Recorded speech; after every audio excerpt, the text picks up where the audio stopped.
Hey everybody, welcome back to Battle Ready Inc.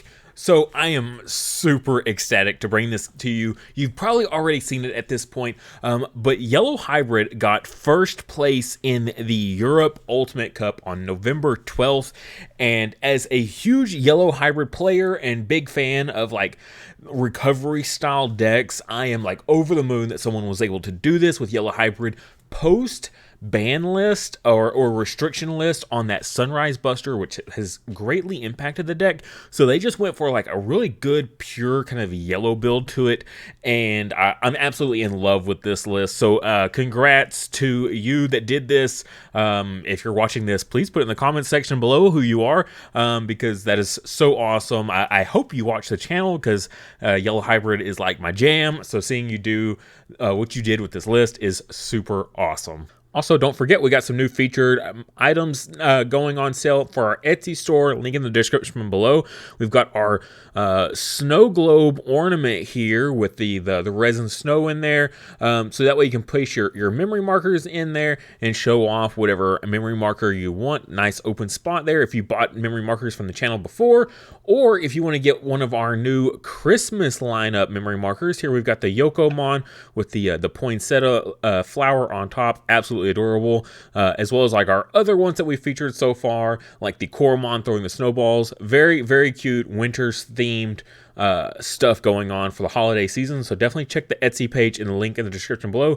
Also, there you've got all of our older memory markers that we've featured. If you want to grab one of those up in case you might have missed them, those are there as well as some of our Battle Ready Inc. merch.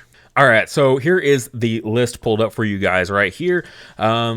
Pretty straightforward as a Yellow Hybrid player. Everything's pretty on the nose here. What I love seeing probably the most is the fact that they're running the Shakuamon.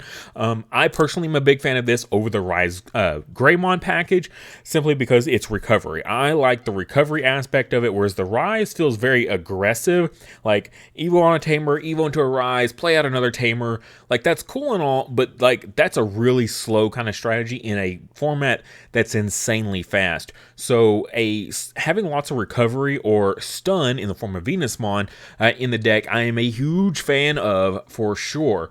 So absolutely love that. Only 3 Shakuamons. I personally play 4 of it, and I often still can't seem to dig into my level 5s that often. But the fact that they're also playing the yellow the yellow Rapidmon here, the yellow green one, like that makes a lot more sense to me, because you're going to actually, if you want to, be able to Evo on top of it with the Shakuamon, if you so choose, if you're in that sort of situation. But the Rapid package in general, so this is where their list differs from mine greatly. I did throw out a video a few weeks ago about like the different ways you could go ahead playing Yellow Hybrid with the limit to Sunrise Buster. And, a pure yellow build, using the Rapid and the Patamon and the Salamon is super solid. Now, they ended up flipping theirs. I went with the 4 Sala, 2 Patamons, simply because I want as much recovery as I can. So 4 Sala kind of was what made sense to me. But they reversed it here, which I also understand, because if you're going to run the 4 Rapid, that makes sense. You really want to capitalize on that. And half the game anyway, Salamon just ends up being a waste. So understandable that they wanted to go that route with it. And I love Salamon with Rapid, because if they like delete the Rapidmon, it armor purges, leaving the Salamon, especially if they go DP minus, like like minus 6k Flame Hell Scythe on Rapid. He'll armor purge first, go into Salamon, and then the minus DP will kill the Salamon, deleting the Salamon, allowing you to get your recovery. So that's really, really nice. I love that. So seeing this like pure yellow focus build is really great. The Cordramon, also a very interesting include. This deck suffers from draw power. Part of the reason I also stuck with the red was that it allowed me to play Fireball as well as like the Gilmons to give me those draws off the Gilmon. So that's why I kind of have been sticking with the red so much. But seeing them put the Cordramon in here, I absolutely understand, for more draw power. And then, so 3 Venusmon, so opting to completely go away from maid mode. So no maid mode at all. Venusmon is incredibly powerful though. Like, again, I totally get it. Plenty of games where I'm like, Venusmon is all I need. Just absolutely just slam down a Venusmon and like half the decks in the format just completely shut down. The other half gets shut down for a turn. So Venusmon just hits everybody. pretty solid. So just having the 3 megas, no 4, just the 3 megas. All right, I dig it. So that's cool. Only the 1 Death X, very bold choice instead of the 2. The standard, what is it? The YouTuber, non-competitive deck, slapping a couple Death X. It's competitive now. So not going for the double route. I find that, pretty blazing there. Brazen. Yeah, I can words. The 1 Susano makes sense. In those grindy matchups, you absolutely need it. Only 3 Tie Karis. I'm a big fan of 4, but again, I play a lot of red options.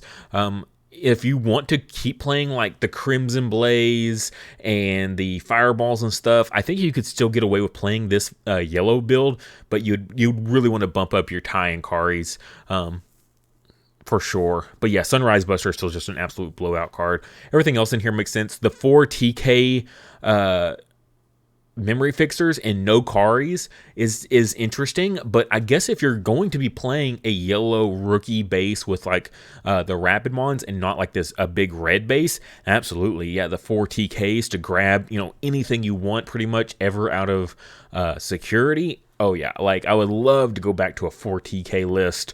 I really miss being able to search my security, as well as just getting a peek at my security. Sure, you can do that with the Zoe. They are only playing 3 Zoe, which I'm completely behind. I've cut down to 3 Zoes as well. Losing 3 Jet Sylphies, I mean, we went from 12 possible hits down to, 9 now. So it's a pretty big jump. So, cutting the Zoe just kind of makes sense as well. And then running the Cody's. Cody's really good with Rapidmon because, Memory Fixer, promote up your rookie. Cody puts you to 4. Evo into Rapidmon for 4. Keep it on your turn. Even if you don't kill something triggering your Patamon, you can at least lower something big on their field and then swing over it with the Rapidmon. So the Cody is like really, really imperative for that. So that's great. The one-ofs, the Reinforce here, the Sunrise Buster, only 1 Wyvern's Breath, which is interesting. And then 3 of the, I don't know how to say this name. Is it Lonke? Lonke? I don't know. If you know how to properly say the name of this removal, the new yellow removal option, please let me know. I've actually finally jumped on to the hype train, the bandwagon, whatever you want to call it, for this removal card. The minus 12k it's all right, but in this format, being able to just remove without destruction is actually pretty huge, especially with the rise in the use of like War Greymon X being able to like dodge, that inheritable that protects them from deletion. There's just lots of things in this format that's really great. So having that, is a lot better than the Wyvern's Breath. Wyvern's Breath, of course, minus 15 hits most things, but it doesn't hit Grandis. And especially in Ultimate Cup, where Mulligans is allowed, so we see a lot more Grandis players. Wyvern's Breath does not always do it for you. Most of the time, I mean, against Grandis, it doesn't do pretty much anything almost ever, especially if they have the jamming underneath it. Minus 15k, I'm swinging for 3k at security with jamming, like, they don't care. So Wyvern's Breath can be kind of hit or miss. But the Lonke, whatever, is pretty great. So I'm really, really hyped for that, because then you can get away. It's essentially like playing Chaos Degradation, but in pure yellow. So you don't need to run a bunch of purple stuff to get access to it. So that's great. And then the 2 yellow memory boosts. I find this one the most interesting, simply because I don't like search cards, like reveal the top X amount of cards in these particular kind of decks.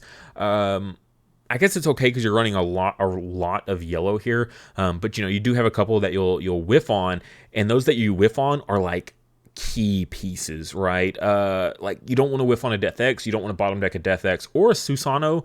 Susano, you can kind of get away with it a little bit, simply because by the time you draw into it again, that's when you actually need it. But like bottom decking a Death X feels kind of bad.